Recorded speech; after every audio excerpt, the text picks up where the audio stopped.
Hey everyone, welcome to another episode of The Elephant in the Room. This is your host tonight, Chris Devine. And I am here with Darcy and Andy. And we are missing our amazing co-host Ariel tonight. She is off with a family emergency.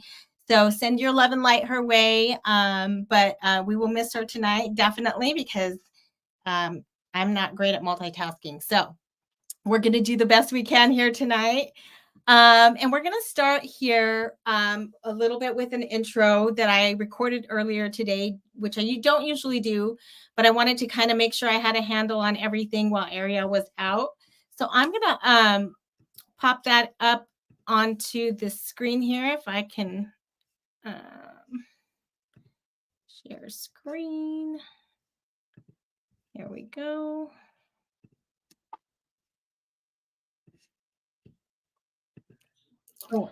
Darcy Weir is a documentary filmmaker who over the past... Can you guys hear audio? Yes, ma'am. Okay, just wanted to make sure.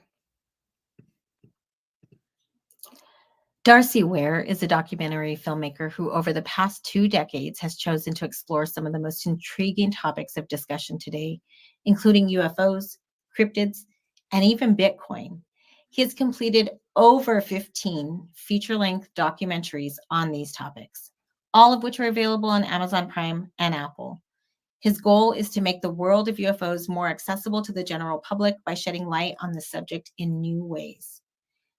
Ladies and gentlemen, we're so excited to have Darcy with us tonight. And along with Darcy, later on, Andy Marcial will be joining us. He is an experienced researcher of over 2 decades who delved into uncharted territories following profound personal encounters that altered his perspective. Throughout his career, he has dedicated himself to unraveling the mysteries behind his experiences, recognizing a reality beyond human comprehension. Driven by a desire to support individuals grappling with similar challenges, he recently disclosed 3 contentious Department of Homeland Security videos to the public. You'll remember this one as maybe the rubber ducky video. Andy Marcial's primary objective is to enlighten and provide solace to those affected by such phenomena, emphasizing that they are not isolated. Sorry, I had a bad edit there at the end. So there you go. All right, you guys, thank you so much. Welcome. And Darcy, I think we just wanted to start right away with like the great news about your new documentary, which is launched today. So thank you for joining us. Tell us a little bit more about it, and then we'll show the trailer, and then we'll get into the dirt. Sure, sounds good. Thanks for having me on. Yeah, this doc was a labor of love. I've always wanted to sort of talk about the USO phenomenon, unidentified submerged objects. I was working on this for over a year, and I got to speak with some really incredible people that know this phenomenon quite well.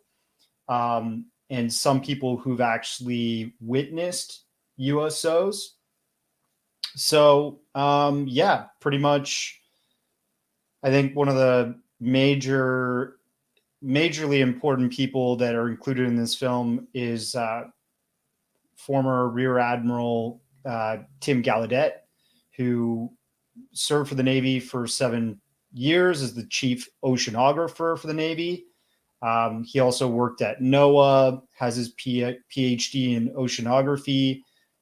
So he knows what is out there in the oceans that's ours. I think he's pretty well informed, and it was really exciting to have an opportunity to get clarity from him on those realities. The fact that some of this USO activity has to be something anomalous that we don't quite understand just yet. And, I also got to speak with Mark D'Antonio, who's a very credible individual as well. He spends probably half his time giving clarity on UAP videos that are, fake. So I like that about him. He knows where to say, yes, something is true and something is not. And of course, Richard Dolan. I love working with him. He's a wealth of knowledge when it comes to historical accounts. And Jim Goodall, who wrote a very interesting and informative book on submarine and Navy technology. So he also knows what's out there in the oceans, and he's been a huge advocate for UFOs, UAP disclosure, and a truther, so to speak, when it comes to this phenomenon. And Andy Marciel, Anthony Assemblar, Louis Borges from UAP Studies, now with Quantum Ladder. And, Andy's, I think, a really important person. His perspective and story in regards to what's going on with the UAP or UFO phenomenon. And, thanks, Nick. What's so important about his story is that he's just a regular Joe, like myself or other folks that have turned their attention to UAP or UFOs. And he has an important voice because he speaks the truth about the subject as much as he can. And because of that, somebody who worked at the Department of Homeland Security saw his platform, reached out to him, and chose him to leak these important UAP videos in history.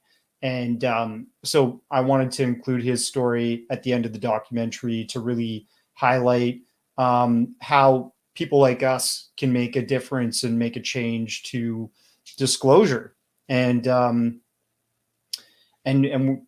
we should keep doing that. I think we all can work together, hopefully not against each other. I really appreciated, everyone in the film is remarkable, and I did really appreciate you including Andy, because I had not heard the story until I got to research it, now through this process. Sorry, I'm going to close my door here. There's got some noise. I can look forward to hearing more in depth what your personal story is, if you're willing to share that tonight as well. But your, just the contribution to this was really fascinating. And I think that having a conversation with both of you is going to be really exciting. Sorry about my dog tonight, guys. I'm kind of on dog duty too. Right. I got the dog just on the other side of the door there, so it's all good. You might hear him cry. That's awesome. And then also, Darcy, just researching you, and wow, like, to be honest with you, I had no idea how many films you have created. I'm just blown away. I don't know how you put out that workload in the last couple of years. It seems like you've really just pushed out the films, and I look forward to watching more of them, because I did get the opportunity to watch Transmedium, in advance of today's podcast, and it was great. I really appreciate it. I don't know if you know that and not that it matters too much, because I never served on a ship, but I am a Navy veteran, and I served as a hospital corpsman back in the 90s, so it was a long time ago. But that's partially why I think I have had an interest in this field and this phenomenon, because when I started hearing about the cases over the ships in San Diego, which is where I lived, that's what intrigued me. And to be honest with you, like, I'm really just been looking forward to this, because of all the theories, I think, obviously no one can guess and no one can know, but so far my favorite is the USO theory. I tend to feel that that is where they are residing. And that's just my personal, so far. And I've only dug into this a couple years. So anyways, enough talking myself. I just wanted to kind of share that with you as background so you knew how I can kind of relate to some of what you're talking about.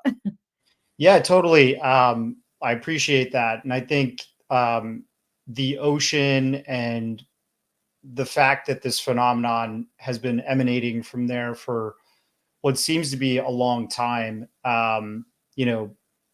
not just decades, but centuries at least. Even in this documentary, we cover a case that goes back to the 1800s, and I'm working on a follow-up right now where another case goes back to the 1800s. And, we have had Navy ships or we've had old British fleets and Spanish fleets and stuff for decades and decades and decades, eras. So some of the naturalists and observers on those journeys across the Atlantic or the Pacific have noticed USOs and UFOs. So I think we do need to turn our attention to the oceans. Lou Elizondo, he's even mentioned the phenomenon being important to analyze in the oceans.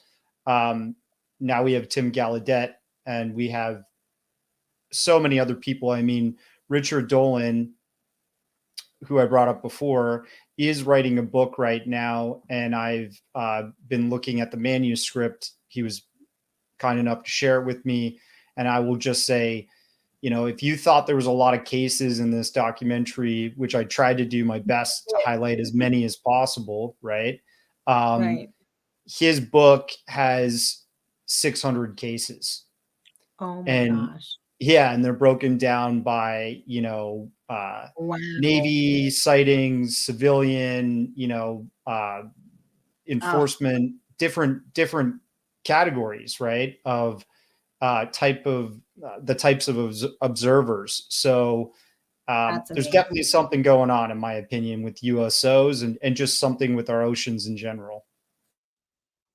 Yeah, very cool. Andy, what do you think about this whole topic as far as USOs? Yours was, or at least I shouldn't say yours, but the one that was sent to you was over the desert, right? So, but I'm just curious if you have, which I saw on the film, which other people can see as they watch it on Amazon Prime and Apple. Don't forget, you guys, and I put the links in the show notes as well. But go ahead, Andy, share a little bit about what your thoughts are on this. I mean, if you go based off of people's accounts and stuff, I mean, it's obvious it's not just one being that's out there. So it's possible that one of these beings is using or calling our oceans home. There's just been there's too many accounts that have shown them coming in and out of the water. So I mean, why else would they do that? Right. Unless they're just sitting down there for no good reason, there has to be something down there. Plus, there's been a lot of satellite imagery of the oceans that have captured some really anomalous things that just don't make any sense. I remember a while back seeing this footage that was highlighted by a channel I no longer follow for specific reasons, but it was Tyler of Secure Team had posted a photo that I researched and ended up being legitimate of there was almost like a 2 mile wide object that was sitting on the ocean's floor that kind of had this like snake-like pattern that it left behind that clearly showed somehow this object was moving.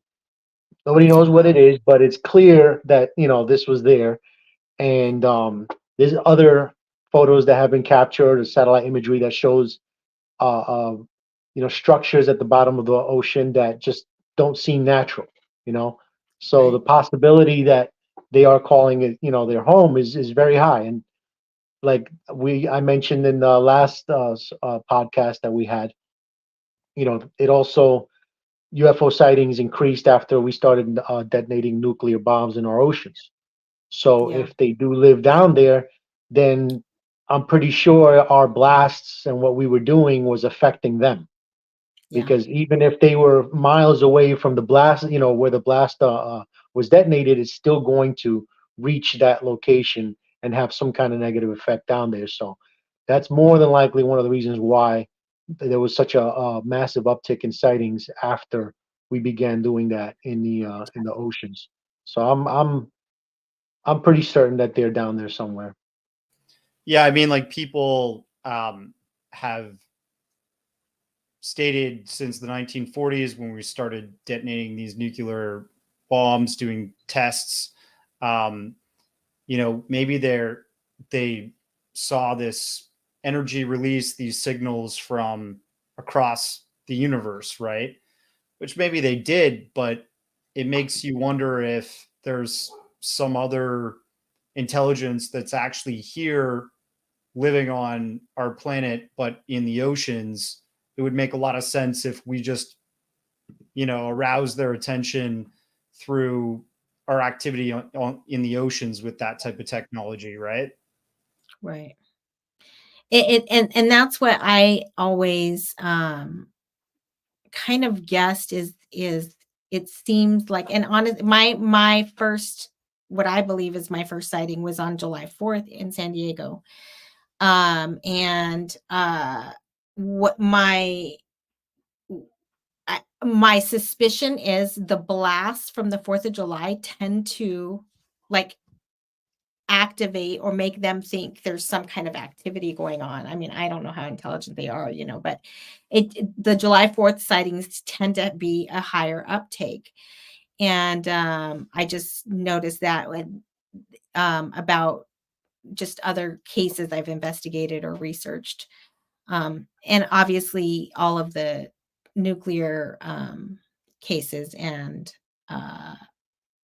you know it to me it's clear that there is some sort of concern from them. And I was really honestly shocked in the documentary when I don't, is it Rear Admiral Gallaudet? I'm so, I want to be official. Tim. Yeah, he talked about the anomaly in the Catalina Islands under the ocean there. And I honestly I had heard about that early on in my, UFO world. And I just thought that was probably just not legit. I thought it was, just some UFO Twitter person, saying, oh, look at this, looks like something. And I mean, honestly, when I heard that today, I was like, wow, this is fascinating that he feels legitimacy to the anomaly under that area in Catalina Island, which to me, again, ties into even my sightings, all that area in San Diego. So yeah, it just keeps coming up, doesn't it? That anomalous structure off the coast there. So we got to get somebody out there to investigate it. Who knows if the Navy's already investigated it? They possibly have, but just the fact that even a Navy admiral who understands our oceans, I think what he said in the documentary is that he sent information off to not somebody at NOAA who would understand typical structuring in the ocean bed and stuff. And they said that doesn't look like a natural formation, which, so that means that there's people that are a part of NOAA and a part of other scientific agencies that, feed into the DoD and feed into our mainstream scientific community, universities and such, that probably know about this stuff, but they're scared to go public about it with their information. Right. And he tied in, scripts, oceanography, right? And wanting to have them take a look at that. It would be amazing if they start getting, some mainstream places to at least admit that they're looking into it. So Problem is, are they going to share what they find? that's true too. They can investigate all they want, but if they don't share what they find, then it sucks for us. Right. Which I think is probably what Gallaudet is saying, right, that it's time for the civilians to start looking at the oceans, kind of like Avi Loeb's looking at the sky, right? And the question is, will they share it too? But hopefully, their motivations can be a little bit looser than the government's. Yeah, it's interesting because like everywhere in society right now, in business and commerce and just like the way that we're developing technologies in the public is in a very open way. A lot of companies are switching from a waterfall method of development to agile, which means you kind of break down that siloed information way of working at building something, and people work across different departments and share information with each other very openly, and it allows for development and things to move quicker. The DoD and the military industrial complex has still been tied to this old school way of thinking that was project management, right? Which is traditional, like waterfall style of development. And project management was born out of the Manhattan Project. That was the very first project management case study, right? With Oppenheimer and all these incredible scientists and physicists, so applied scientists and so on. So you're just like, you're interesting. Yeah, you're stuck, I think, when it comes to something like the truth about UAP, right, UFOs, and a possible non-human intelligence existing. I think a lot of that information is still trapped in this siloed way of researching and development. It's all still very compartmentalized, and that's why obviously you have guys like David Grush who are coming forward, and they're trying to say, look, this isn't working. We're not making these leaps and strides in development. So, I'm assuming this, we're not making very good progress in this reverse engineering program, and the situations are very hostile towards the people that are working in those special access programs. And, sometimes people sign an NDA and they don't even know what they're about to sign their life away over to. So maybe it needs to change. Maybe that siloed old project management style has to stop, and we have to read the mainstream scientific community in more. I wouldn't want national security be threatened, but it sounds like something has to change, and we're at this point in history where we need progress to save probably our planet. But now my thing is, how do you put that technology to use where the planet benefits from it and not turns it into something to use against its own people? You understand? That's one of the issues that I continuously see when I look at this subject, and when it comes to this, the technology and all this stuff is. I always look at it like it's, I'm a gamer. I love video games, and you get your hands on a cheat code and you have the upper hand on anybody, So I look at this like the cheat code to reality in a sense, because if you could master it, or if you could crack it, then what's stopping you? Who's going to stop you from using that however you want to use it? You know what I mean? If this technology is that powerful and that significant, and implications are that, incredible for what can be done with the technology, then if this falls under the wrong hands for real, and that individual or this group of individuals actually already did this, how do we stop them? You understand? We're trying to get the truth out, we're trying to get this information out, but what if there's a group that actually already did this? How do we get them to release it? I look at it like it's,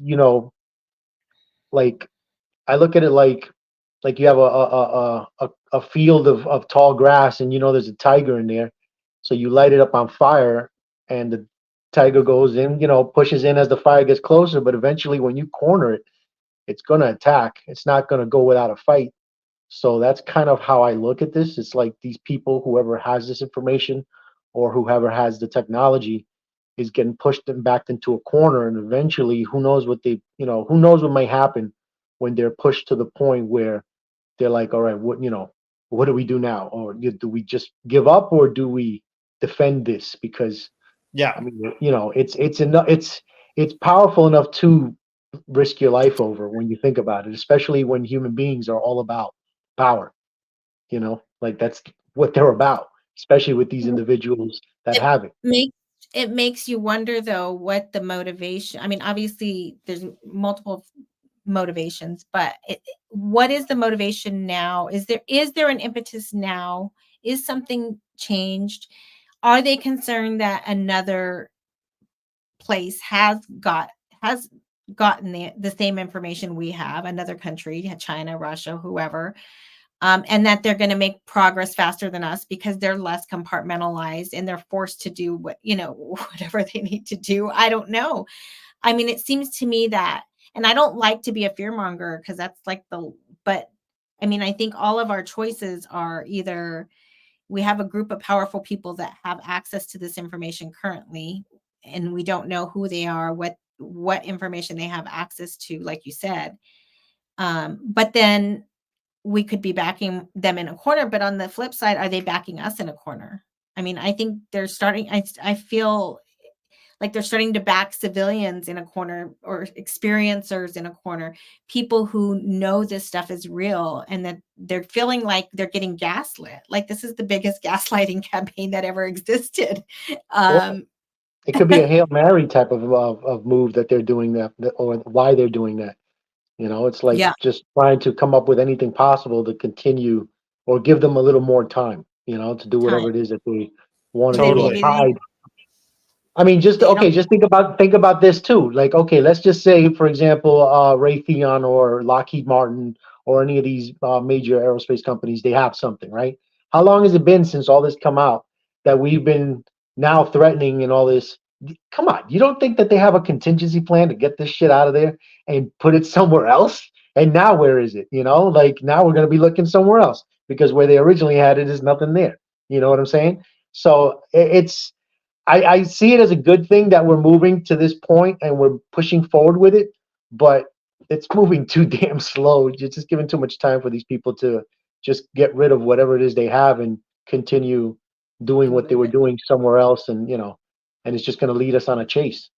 Yeah, I think one of the things that you can look at it as this, like, you're dealing with this group of Charlton Hestons and you got to pry the truth out of their cold dead hands, or you're dealing with like a group that realize that they're working with a bunch of Charlton Hestons and they're like, we got to make a change for the betterment of the future generations, right? I mean, I was on the Weaponized podcast last night, just watching and looking at all the comments and stuff. And, everybody's saying, man, I can't wait till the Congress is run by younger generations, Right. like by Gen X, millennials, and so on.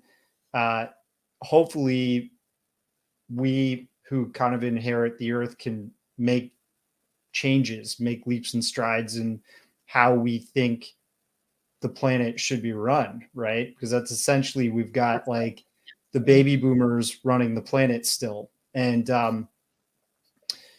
just like you hope that there's going to be change. But I think if there truly is 40 whistleblowers lined up to speak to Congress at the next congressional hearings or something like that, you're literally experiencing that change if that actually goes through. And that is, an older generation that's saying we got to change things, right? Yeah. Well, a lot of them actually want change. Like a lot of them have, especially with some of the ones that have come out publicly.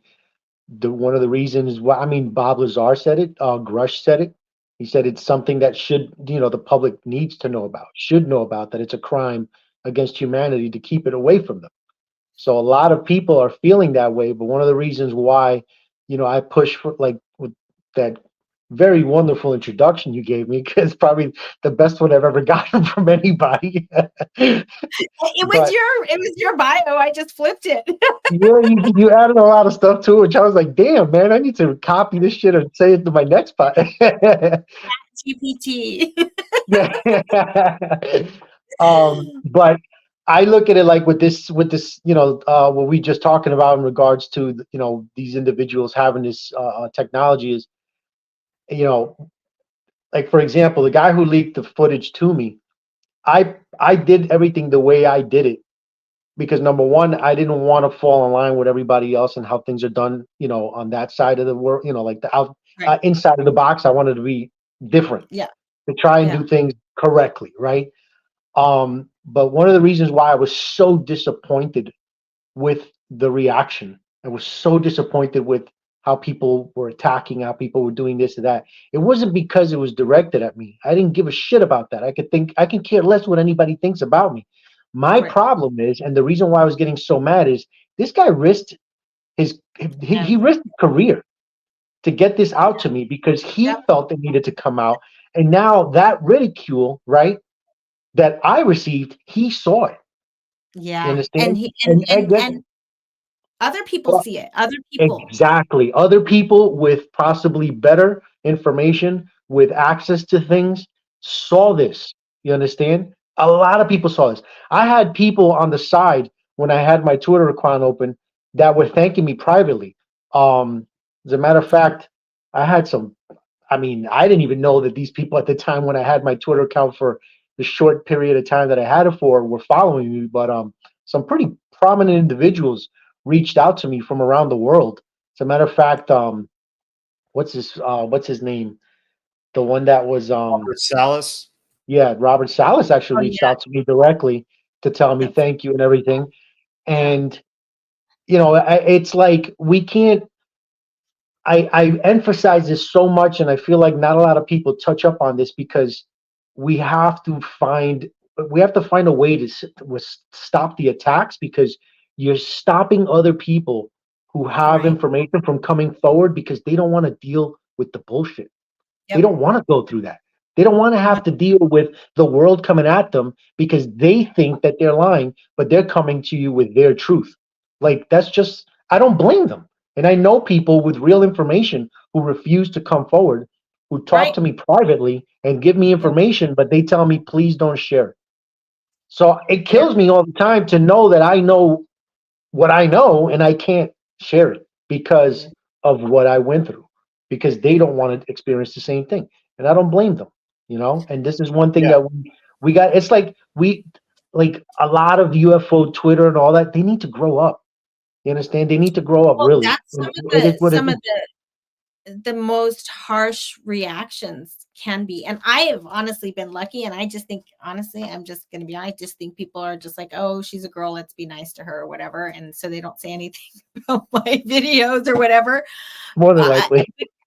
I'm being honest, because I know that people would tear them apart if it were somebody else posting them. And I say that coming from the fact that I know what I believe is true and what I've studied and what I've investigated as far as my sighting, and all the details I know. I trust that I believe what I saw. But I think that people for the most part, like on these public forums, are harsher on people who are trying to share their story than and it does more damage, because there might be a few people who don't have a legitimate story, but they attack everybody as if it's not legitimate instead of just looking at a couple of them. It's just almost the opposite, and it comes from its own community of quote unquote supporters. Yeah, I mean, I'm not gonna lie to you. The only reason why I even considered taking Darcy on his offer to be interviewed was because I mentioned this already a few times, but I didn't even know that I was watching Darcy's documentaries before I met him. And I'm like, wait a minute, you did this documentary? I was like, oh, okay. So that's why I was like, you know what, I'll do it, because I liked the fact that he was on the same path as me. You know what I'm saying? Even though we were in different, I guess you could say, platforms, we're still going to the same direction. And I appreciated that, Yeah. which is why I did it. After I interviewed him the first time, I was like scrolling through his feed, and I was like, oh, this MFer shared my film for free from like some scam site. But I did. I did. I didn't know. Oh, It's all good. It's all good. You know, it's gonna happen. But, Hey, but I you know, I was gave like, you some oh, I guess he publicity there. appreciated some of my work, and he That's didn't know that I was that same person. But yeah, it was like, oh, oh that's well, hilarious. you know. But Yeah. but yeah, there's a lot of, I think for me, UFO Twitter is probably the coolest social media platform right now, or well, Twitter, X, whatever you want to call it. Yeah. But Yeah. the community that is a part of UFO Twitter, I think it's really interesting. And that platform allows, with spaces, such a Yeah. reciprocal and like even base for people to communicate and you know, allow each other to share discourse on this subject. Facebook is just super archaic. It's like the old school wall posts. Then you got like Instagram, you know, everybody's trying to be like an influencer there, and it's just like videos and posts. But like Twitter with spaces is so dynamic, and I've been really getting to know some pretty cool people in the community, and just having some great discussions there. And I think I have witnessed myself some flack or some people getting corrected by the community, and you know, there's some aggression I see there, but I think it's for the greater good, because the folks that stick around and stand the test of time, even though they get pushed around and they may get a couple run-ins and scraps here and there, you know, if they're like a rock, they'll eventually make it through that and still have a voice and still have something important to contribute to disclosure, because I essentially think that's still the goal here, Yeah. right? And Andy is a perfect example of that, because he, you know, went through some shit, and he got through it, and then, you know, he's just discussing that stuff now, and there's so many people that you can see that happening to on a monthly basis on UFO Twitter. And I've been targeted by attacks and, you know, brigaded by people that I thought were friends and stuff like that. And you just learn from that, and you're like, whoa, you know, don't trust everybody. Try to pursue friendships with better people and stuff like that. You know what I mean? So it's like, it is what it is. But I think it also leads to a greater synthesis of ideas and what we're truly dealing with in this phenomenon. I agree 100%. I think like, well, for me, UFO Twitter is kind of like my little community. It's the only community in the UFO world that I've ever had. It's the only one I've known. And I don't really know, you know, like I've never done Facebook, on Twitter, or on this topic. Instagram, I'm playing with a little bit, but just, you know, literally just like rebuilding an account and trying to start over. But the what's the word? I hate that word. The anonymity. Anon accounts. No, not those, not those. Just the fact that you can be anonymous on spaces is what, it was kind of my entryway into opening up and sharing my story very early on, actually.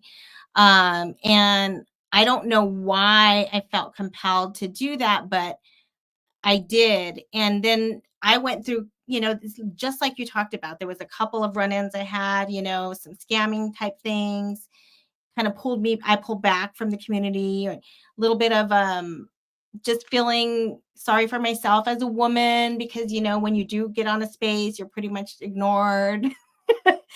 Those were just some things that I was experiencing. And then I kind of stayed back for a little bit. And then it was after the congressional hearings, I felt compelled to go. I just said, okay, I need to be there. This is an important moment and I need to be there. And it was like, once I did that, like I was able to engage in a different way. And I've always felt compelled to tell my story. And Andy, I'm curious, I don't know if you want to share your story or not, and you don't have to, this is a completely safe space, but, I think that there's something to everyone I talk to on these, it's such a gift to be able to talk to people and just hear their story. But what I tend to hear is this feeling that people feel like, hey, we're supposed to be telling our story. I'm curious, do you feel that way? No, that's literally, I'm 41 years old, and ever since, what happened with, well, at least the most significant incident that happened with me, that's been like, I don't know, it's just like I felt like that's what I needed to do. Even though I went through all the crap that I went through when I was younger for telling people, I just, for some reason, felt like it was my job to tell it, and, Right. Wow. like, just to go off of what you and Darcy were just talking about in regards to Twitter or X or whatever, and how you guys feel about it. Like, I don't mind putting myself out there, or for the subject or whatever, but I come from a different background when it comes to this. So it's not just an infatuation or an Right. obsession with the phenomenon. I actually was literally forced down the rabbit hole, whether I liked it or not, because of what I Understood. experienced. And, I know what this can do to a person, like, Yes. especially when it comes to not just seeing a little light in the sky moving around that, may possibly just be a satellite. When someone has a real, Yep. genuine experience, that is like, I mean, the only way I could describe it for people to kind of understand how significant it is if Jesus Christ appeared to you in your room one night, and then, it was like, hey, what's going on, and then disappears, and you're like, what the just happened, and you try to tell people, and what are they going to do? They're going to think you're crazy, Right. right? So when someone has that kind of experience, it is psychologically damaging for a long Absolutely. time, especially when you Absolutely. have no one to speak to about it. When you have to try to understand what you went through on your own, with no one to go to, just literally sitting there with your own thoughts, trying to make sense of what it is that you experienced. There's a lot of people out there that I've A met lot. after doing what I did, that have gone through the same thing and expressed the exact same thing I'm expressing, because it's just the fact, it's the reality of it. You understand? When you're exposed to a reality outside of yours that's not supposed to exist, it does something to your mind. You understand? I don't know if it rewires your synapses in some kind of way, or a door opens up in your mind that was closed before, but it changes you. And some people don't come back from that. There are Right. people that I have met who knew individuals who went legitimately crazy, who Mhm. lost, their minds, and their whole lives changed, and that person never spoke to anybody again and closed themselves off from the world, because their minds were incapable of grasping what it was that they experienced. You understand? And Or that, maybe they are capable of grasping it, but it's still just so disturbing to them. yeah, Not like in a way that like UFOs or a Right. non-human intelligence should be disturbing as a reality, but I think it's like, you look at Paul Benowitz. This was a wealthy individual. He had a family, a lot of success in his life, but he went down a dark path and he lost everything, right? And I think the thing that you're talking about, Andy, is what's similar in your situation is the fact that he felt alone, you know, and he was isolated in his beliefs. He was only dealing with, like, let's say Richard Doty or some person that's outside of his inner circle that he could confide with and could understand his situation. Everybody else thought he was nuts, right? And therefore he kind of went to that dark place and became nuts, right? So you see it all the time, I think, in this community. Right. Experiencers can, if they don't have a good circle around them and a good sort of foundation, it doesn't matter how successful and great their life was before, they can lose everything because I think it's that ontological shock that's mentioned a lot lately, and also just what comes with that when you talk about ontological shock for people that just kind of like give it to me in layman terms. It's like you just experienced something that shook the foundation of your reality. And now you have to wake up every day, put on your pants one leg at a time, like everybody else, go out into the world and experience the world, the reality that we know it as kind of like BS, because Right. you know there's something that's not acknowledged in our reality or taken seriously that you can confide in others with. So that can be disturbing. And, you know, when I was first exposed to this information in this community, I, you know, didn't have a up close and personal UFO like flying over my head or something, but I believed other people that said they did. And I believed other people that said that they were abducted or, you know, had some kind of non-human intelligence experience. I believed, you know, the fact that something's going on in our reality that is not being embraced by the greater masses and by the mainstream. And because I believed that stuff, it made, you know, working in and living in this reality harder for me, because I felt like I was walking around like I was this not socially acceptable person to actually think this way. And even my own family, like I'll call up my dad and he's like, "So Darce, what's the next documentary?" And I'm like, it's called Transmedium. He's like, "Oh yeah, what's that about?" And I'm like, it's about USOs, unidentified submerged objects.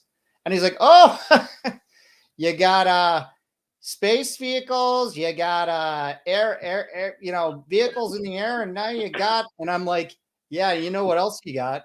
Go fuck yourself." And he's like, and he started laughing, and I'm like, "Well, you know, at least we're at that point in our relationship where he can act that way and I can act the way, you know, a normal person would react." But at one point in time, I probably was not even comfortable about talking about that stuff with my own family. And that's the way it is, you know, until this reality, this phenomenon possibly gets revealed to the masses through a like real mainstream disclosure. I think we are living in a post-disclosure world in some way, but the big admission that comes from way high up has not yet happened. Yeah. I relate so much to what you said, Darcy, and I've never heard it articulated that way. And that I honestly, embarrassingly, like did not function after. I mean, and I didn't have like a profound experience like, you know, Andy, you're referring to in-person type experience, which I absolutely have so much. I have a very good friend that I've spent a lot of time with in the last couple of years since, and they're an abductee, and I just, you know, totally empathize and understand. I can't experience that, but I understand what they're where they're coming from, and in the sense from what Darcy's explaining, because I literally kind of lost my ability to function, and it's embarrassing to say that. It was at a time, thank God, when I could, because I just happened to have left my job, but it was within like 10 days of each other, and so my world just kind of fell apart. And it was UFO Twitter. That's who I'd have conversations with in private. I wouldn't talk to my family about it. They're all supportive of me now. They're like amazing. I'm so blessed. But you're embarrassed to even talk to people, about what you're thinking is real, So some of those conversations don't happen, even if you want them to, because it's just embarrassing, and you shouldn't be embarrassed. And that's one of the reasons I'm doing what I do, is because I've seen what my friend has experienced their whole entire life. And when I talk to people like him, or like Travis, I talked to Travis, at a conference once, and sat down with him. And what really struck me is the most significant part of their experience, that was so difficult, is the stigmatization, or like you said, Darcy, the loneliness, the inability to communicate with other people. And maybe I'm wrong, Andy, you can speak to this more than I can, but I found that. So that's why, to me, if I can do anything to help eliminate stigma and let people know that everyday citizens are having some of these experiences, that maybe it will help move the topic forward and free some people up from the burden that they've had their whole entire life of this stigma. No, I agree with you. At the beginning, yeah, it was very. It was very lonely. It took a long time before I, was able to get myself to a point where it wasn't like something that bothered me. I actually accepted it more as a gift, in a sense, Right. because I got to experience something that very, very, very few people on this planet will ever experience. Yeah. And that's how I look at it now. And with other things that have happened, it's Mhm. it's a little more personal now, because of it might sound crazy to other people, but I really don't care anymore. But to me, it's I've received confirmation that I actually captured on video, believe it or not, that something is paying attention, at least to my life. I don't know Yeah. what, I don't know Yeah. why, but Yeah. Yeah. it's definitely there. And there's no, it's not something that I can dispute and be like, you know what? No, this what happened the last time to me was that significant, where it was like you just can't. There's no way to discount it. Like, it's just impossible. You have a higher chance of hitting the lottery 3 times in a row than What? for what happened to me happen in that manner, in that exact manner. It's just impossible. There's no way. So Yeah. this is why. And then, and at least from me, in my point of view, after I, got over the loneliness thing, what started to really affect me and get me upset was seeing people. And you ever seen those pictures of the group of people on one side, and then you got that one individual standing on himself? Yeah. Oh, yeah. The It, bully, the yeah, something like that. But in my perspective, I wasn't there because of the loneliness. I was there because I no longer fit in with anyone over here. And on top of that, now I'm seeing, for some, like, it's just like I started to see. It was like I was able to see where humanity was going wrong, and the fact that I can't do nothing about it. Like, all I can do is just watch. Like, there's so many things that mankind can do, working together or doing these things, and being one, and they don't. yeah. And Yeah. literally everyone is on their own. Everyone is doing their own thing, worrying about themselves. Their goals are their own. Everyone feels like they're the center of the universe, that every person is special. They feel like they're the ones that like they're the gods of their reality in a sense. And Right. that line of thinking, yeah, it's great to get you moving forward, but in the long run, as a species, it's just literally making an individual who's divided amongst his own race. You Right. understand? So you're not really united. You're not really working together because Yeah. ultimately you have your own agendas. Ultimately, you have your own goals. You have your own things that you're trying to achieve. So that still keeps you separate from everybody else. You understand? Mhm. And Mhm. it's kind of depressing to see that there's so much that we can accomplish. And seeing what I saw and the fact that I'm like, all right, this is one ship that's got the ability to probably travel into any location on the universe. Okay, it's who knows how their society is set up. Maybe it's just one guy traveling across the universe, like we go down the block, or we have on a Saturday or a Sunday take a drive down to the end of Long Island or whatever. You know what I mean? And they're doing that in Right. these crafts. You understand? Yeah. Yeah. Then you look at people every day and you say to yourself, how is it possible that we will ever get to the point where we can own one of these things and do something like that on a craft that has that much power and that much, that type of ability? Like, I just don't Right. ever see that happening with us. I don't see it happening. Like, and I'm not trying to be pessimistic or anything like that. Yeah. It's just the reality of things. When you look at humanity, we've been here for how long? And yeah, you get people that, they look at the positive and think of the positive, this and this and that. But I'm looking at humanity's track record. You understand? Like our Right. track record Yeah, I has, agree. I mean, it's literally has been the same, only in a different scenario. You understand? Right. And that's the part that stresses me the most after my experiences, because I can see what we can achieve, but this is what we choose to do. We choose to argue How and do wage you war about freaking gender than trying to come up with something a little more important to worry about. You know what I mean? how do you think that we can change that? How do you think, like, because I feel the exact same way. I think that was part of, like, my collapse, all at once. And you're seeing what is the world is, the potential of the world is so outrageously enormous.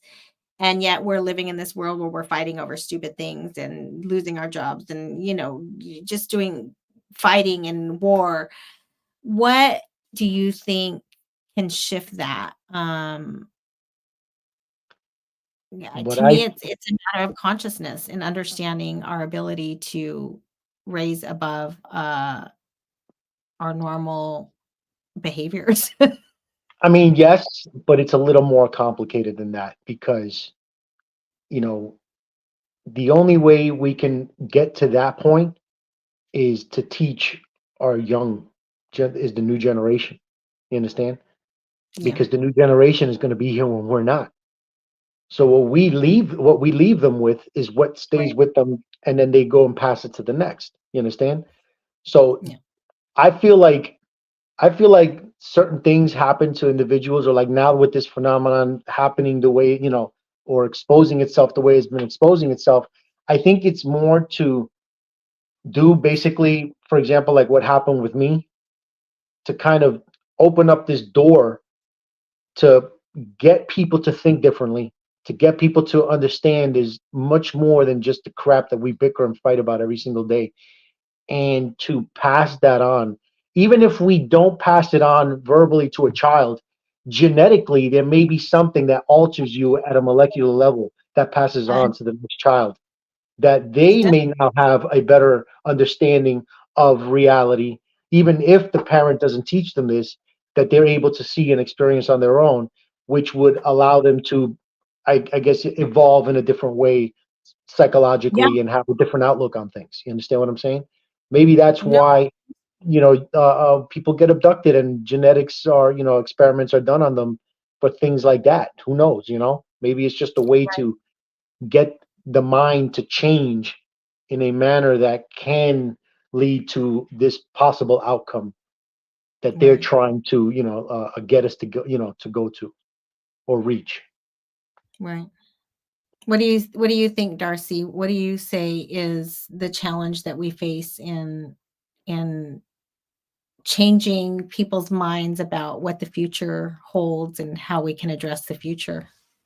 I know that's a big question. Good question. What do I think? I think we were touching on some of it earlier. You know, it's just the fact that generational power that is kind of running things right now is going to have to flip to a new generation eventually. And if we want to see change, we have to be that change. You know, it's kind of inspirational, but kind of true.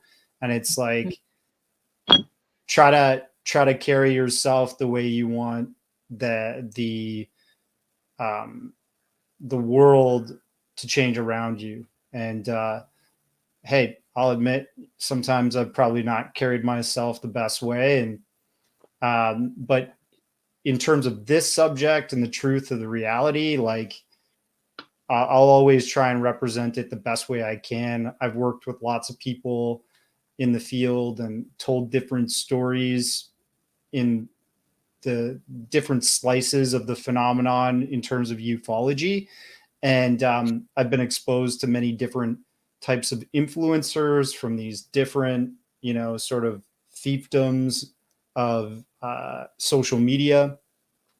And I'll always just try to represent the story as true as I believe it to be.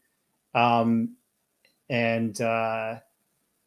we will have like a war of ideas, I think, going forward. But I think if the truth starts to come out a bit more from the government or the Department of Defense that kind of stands behind the government, we might get some more meaningful change to what's happening in the mainstream. I think they kind of hold the keys to the truth, and you know, we need powerful and well-informed and intelligent voices to collaborate and get that best foot put forward so that this disclosure train keeps on chewing along. So you have literally contributed a huge amount to the topic with, it's over 15. Is it what, 17 or is it 18 now? How many films have you put together? He's like, I don't count, but I'm just so impressed. Like what is it that drives you to work at such a rate and with this topic? And I mean, I think you've kind of expressed that a little bit already, but I'm just amazed, and I'd love to hear more about your process on how you whip it out so fast and get these stories going. Yeah, I worked 9 to 5 in IT originally for a number of years, and I worked in like a help desk capacity. So, you know, anywhere between restarting somebody's computer to fixing the hardware and software issues. But I always was interested in this phenomenon, and you know, from a young age, and paid attention to what was happening in ufology. And right, you know, as I was working 9 to 5, I was doing this content creation during my nights and weekends, and a lot of it was all just me. I have collaborated with some pretty cool people. One of my best friends, Lee Lustig, you know, he's put his voice on some of my productions and gotten into the writing chair with me and helped me write the story properly.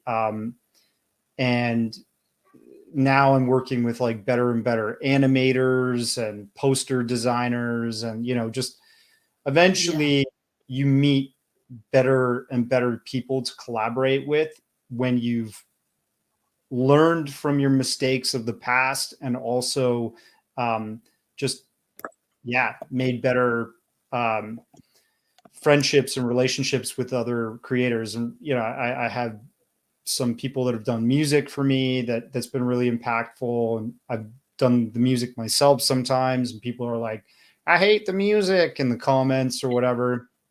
What can you do? You know, you can't please everybody, but you just keep picking yourself up and rolling forward, taking the punches, and trying to endure. So, you know, and I've been flying around, meeting with people by myself with my own cameras, my own audio gear, my own lighting setup when I had to.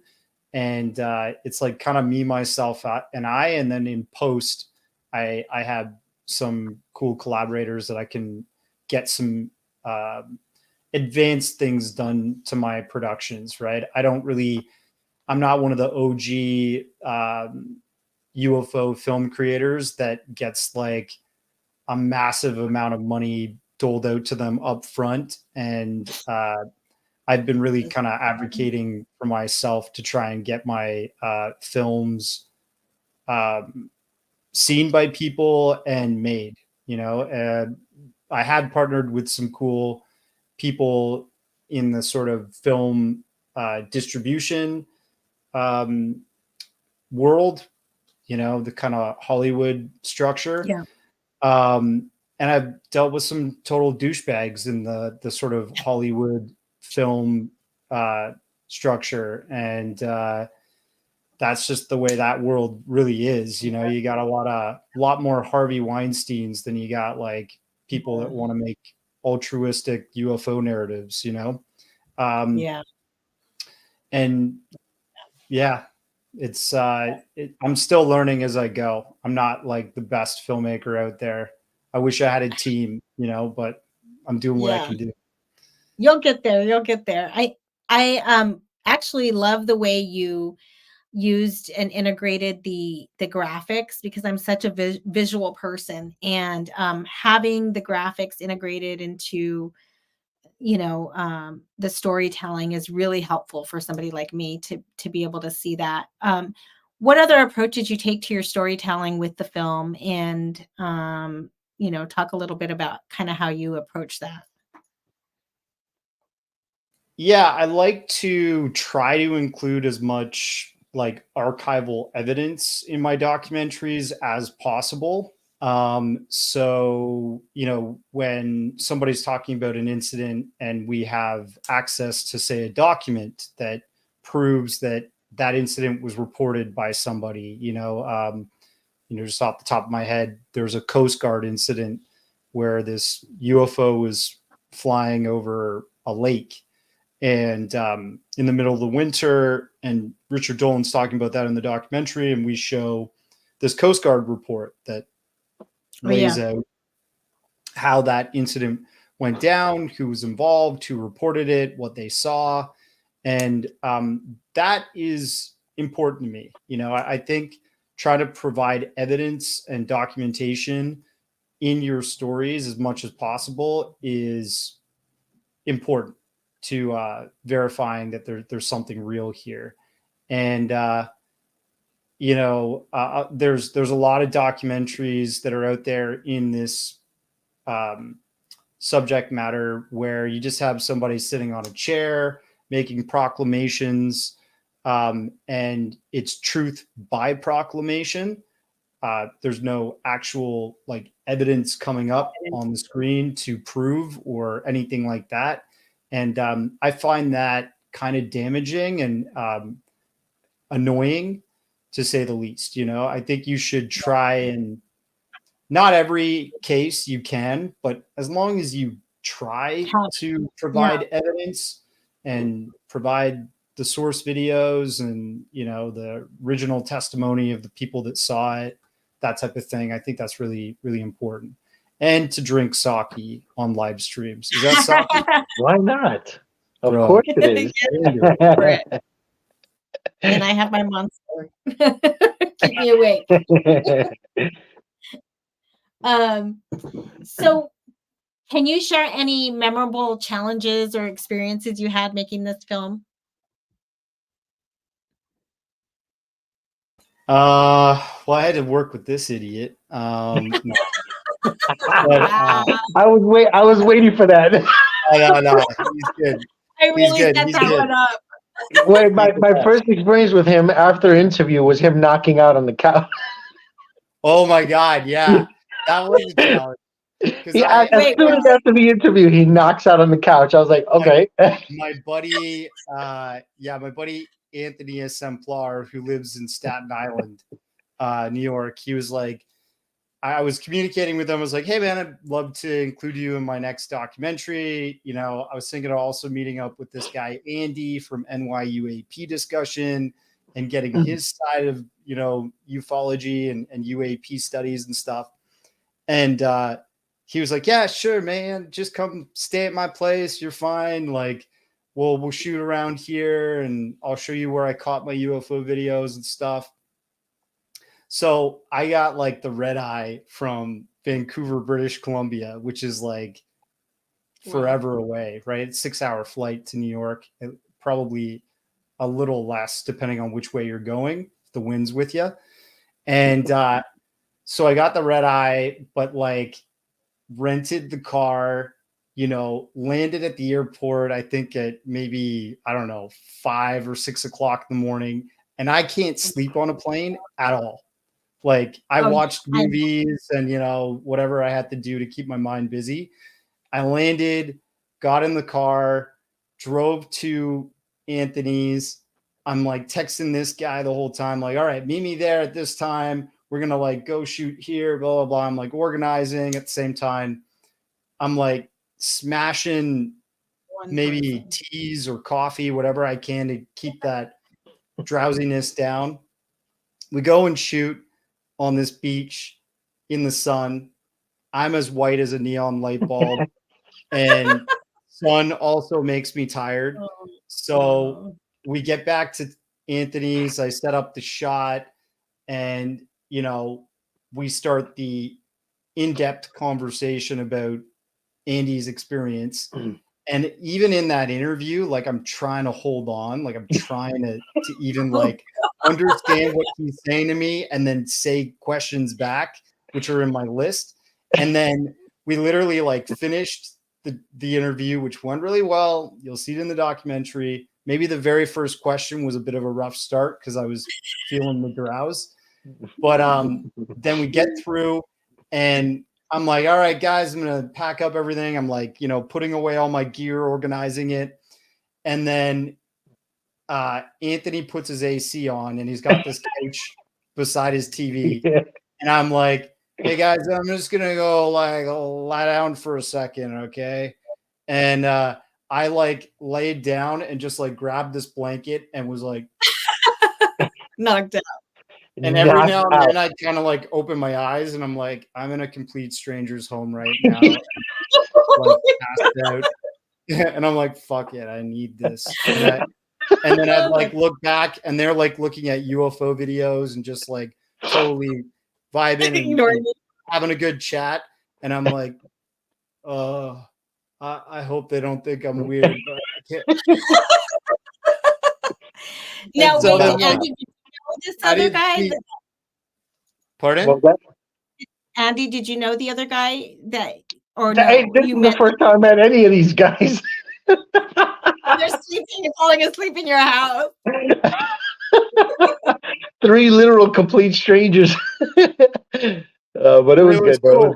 They were having a great time. And then, you know, he eventually left. I woke up with a bit more energy and, you know, was like, frig, like, I hope he wasn't offended, but we've become really good friends. And actually, you know, we're shooting another documentary in regards to USOs, which we had to travel together for like a whole, like 2 weeks and organize interviews and all this stuff. And it's been great. So that's how you know, sometimes get to know people that are your people. You just fall asleep on them the very first time you hang out. Oh, actually, yeah, no, not only did you fall asleep, the idea to go and do this was at a whim on the same day to do the second doc. I was like, sure, let's do it. Wow. So yeah, Awesome. it was an interesting meeting. That's cool. Yeah, you never know where something like that will lead. So that's great news to hear that you guys are going to be working together again. That's awesome. Yeah. What else do you want to share about your documentary? And give us the details. What are all the deets? Where can they find it? Where can they watch it? Where can they share it? Yeah, so it's just out today on most streaming platforms for sale. Amazon, I think it's like $3.99. It's not going to break the bank, but it's on iTunes, Apple TV, Vudu, and Google Play, and a bunch of other like streaming on demand platforms. Eventually it will end up on AVOD, which is like advertising on demand, something like Tubi TV or Roku. If people are like, I'll wait, I appreciate it if you watch it on something like that later on. But yeah, like, appreciate the support. I hope you enjoy the story I put together. And there's going to be more stuff in regards to this phenomenon in the future. And check me out on social media, just Darcy Weir Films on Instagram, Occult Journeys, at Occult Journeys on Twitter, and YouTube at Occult Journeys, but all the other platforms kind of suck for me. So So you know where to find them now. All right, that's awesome. Andy, what about you? Excuse me. Where can we find you? Are you out on any social media platforms? Sounds like you're going to be working with Darcy some more. Is there anything else we can follow that you're working on, or let us know? I just honestly I'm more to myself than I was before when I started this. But I still have my Instagram account, which is right next to my name on here, NYUAP Discussion. I have my YouTube channel also, but all I have up there are the DHS videos in their entirety. I left those up there. Yeah, which everybody should check out. If you haven't seen them, I remember seeing parts of it, and obviously the documentary will share more information about like the length of the videos, things like that I didn't realize, which are really important aspects to the evidentiary value of those videos, I think, because the length of them is really unusual. And I think that's noteworthy to be able to capture something of that length. So, well, it's the first time anything's ever come out at that. Well, at least with the rubber duck is 60 minutes long and 40 minutes of captured of the actual object. And I'm not sure if you realize this, Darcy, but the CBP released the videos, right?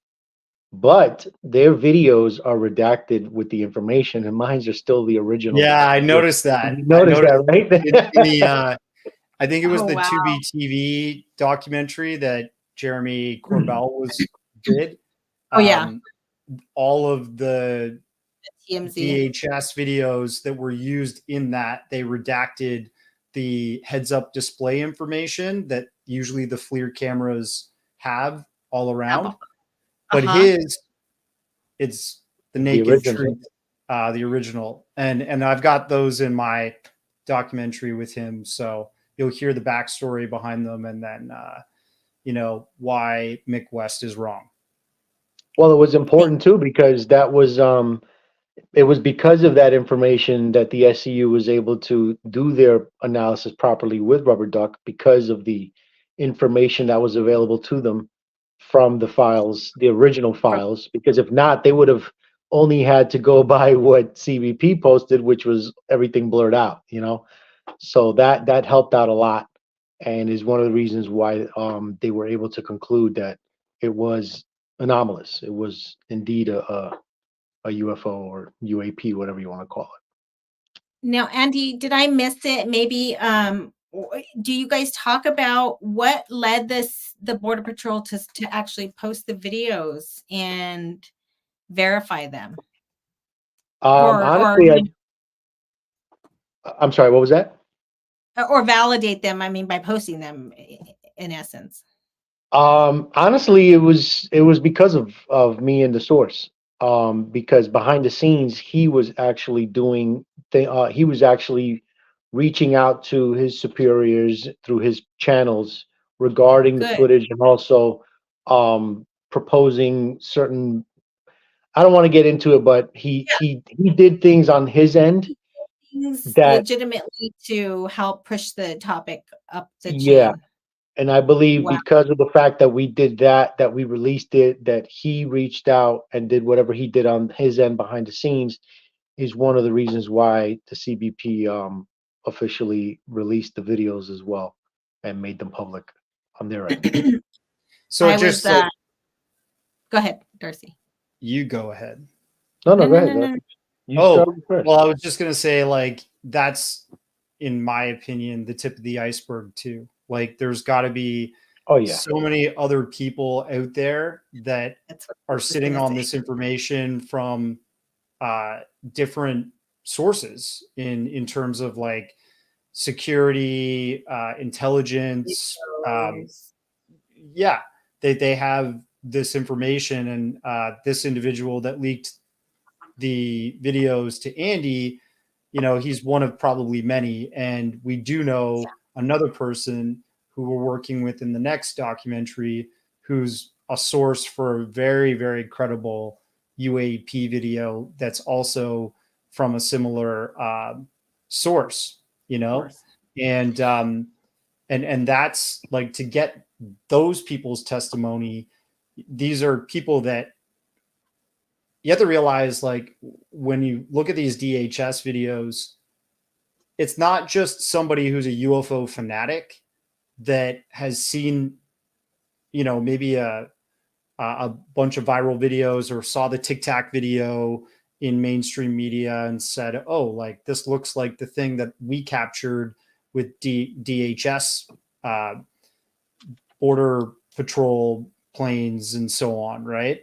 Right. It's not really that. It's the fact that in their job, in the capacity that they hold in terms of scrutinizing footage like this, they've gone through the motions and discerned that this is not a cartel, you know, object, like some kind of drone or balloon or I don't know, like Dropping vehicle. something. It's Mhm. not illegal immigrants, you know, in like a helicopter, a makeshift helicopter trying to get across the border or something. They've filed this stuff away because they know it's not one of those things that they usually deal with. And they're going, this is anomalous. So Yep. I think there's a lot more of that. And I hope when people hear about this story and hear about more stories like this, if they're in positions where they can negotiate with their you know, internal politics and power structure to release more stuff like that, I think that will also push this disclosure in a better way, especially with USOs. What is the Coast Guard sitting on? They've got a lot of technology, like FLIR camera technology to monitor the oceans, and I'm sure the Coast Guard members have a repository, an archive of this type of footage that Yeah. they're sitting on. Oh, I mean, Yeah. yeah, the ones, what was it? What I was told was that these videos were placed in a folder. Um, I forgot what the folder was labeled, but it would literally just be of videos that were passed around to different agents trying to get their takes on what they were, because no Right. one knew, So this literally was just sitting in a folder. Like that was it. They were just sitting in the folder. So just imagine how many other videos possibly out there that are just sitting in a folder, and not doing anything, and that shows something incredible, and people are just afraid to release it, Right. So Well, I know it's true, and that's exactly what I was gonna say was, I'm from New Mexico, so I'm from the southwest corner, and still have family there, and they have friends that work for the Border Patrol in the Mexican border down by like Lordsburg, New Mexico, and areas like that, and they have told my family that they have seen things very much so. And again, these are trained observers in, in our border patrol, trying to keep our border secure, and they're seeing things they don't know what they are. So, yeah. I mean, that's what they're trained to do, observe. That's their job.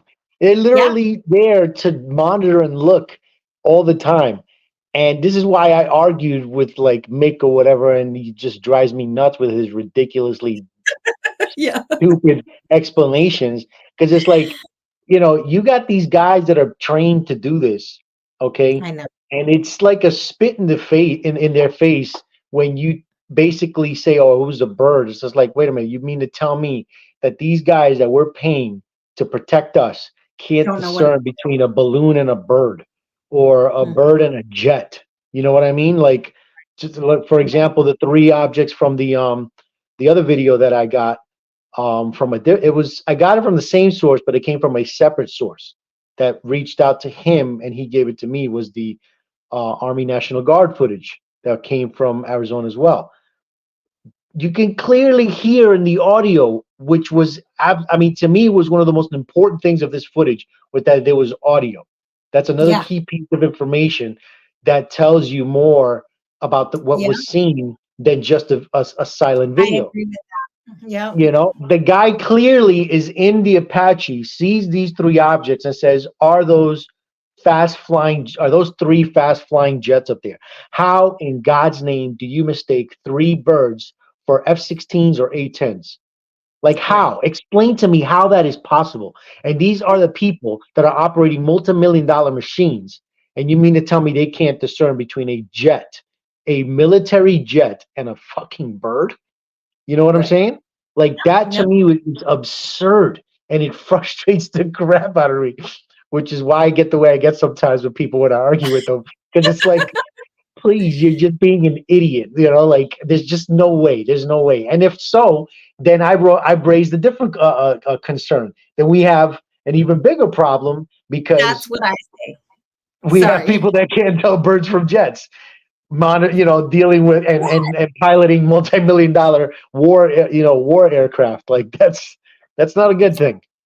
That's what I say. Anytime the argument comes down to, oh, well, it's our own technology. And I'm like, you're telling me that we are flying, 12, 15, triangle, unidentified objects over our ships in active military zones, and we're not communicating with them what they are, and we're expecting them to respond and react in a rational way to this. Like, it just doesn't make sense to me, the way people think that we're testing our own people or our own military. It's not. It's insane. So wow, yeah. Well, you guys, we are already at an hour and a half, which it's fine with me. I'm good. But thank you guys so much for your time tonight. I really appreciate it. And I'm gonna see. Let me check the comments. See if there's anything in here. Oh, let's see. Here's one last comment. Paula Bontempi has been a biological oceanographer and part of the NASA UAP study team. When you were talking USOs, I reckon she is the one. I don't know. Never heard of her. Okay. Maybe. If she works for the NASA UAP panel, I just wonder what their objective is, though. Like, are they truly here to discern that there's anomalous objects, or are they here to explain everything away as prosaic? Right. Does anybody out in the audience have any questions before we wrap up? If you do, go ahead and drop it in the comments and I'll read it. Otherwise, we didn't show the trailer. Do you want to show the trailer? Or is it kind of like, you can if you want. Yeah, maybe don't play the music because you might like get a copyright. Oh, that's right. That's right. Maybe. I don't know. from YouTube, not for me, but like Yeah. you could No, mute you're it right. and play it if you want to show, and we could be like, yeah, and we can make little music for it and put voices over top of No, it. Yeah, do it. just go Like the- watch the show. Just go watch the documentary right now. It's live, guys. I did. Sure. like that It's South awesome. Park episode. Chicka chicka chicka chicka chicka. Yeah. Remix. Oh, that's so funny. Okay. All right. Well, it sounds like we'll wrap up there then. But you guys definitely go check it out. It's out on the major platforms. It's called Transmedium, right? That's the best way to search it. Yeah. Thank you guys for joining us. This has been a great chat. I really had an amazing time. Thank you for sharing all of your work and your effort and you guys' truth. Your dedication to truth is really admirable, and I appreciate it very much. As an experiencer, the more we get the word out, the happier I think I am. So Yeah, it's thank been you a guys. pleasure, Chris. Thanks for Thank having you me. for having me. Thank you so much. All Thank right. you. Bye-bye. Bye.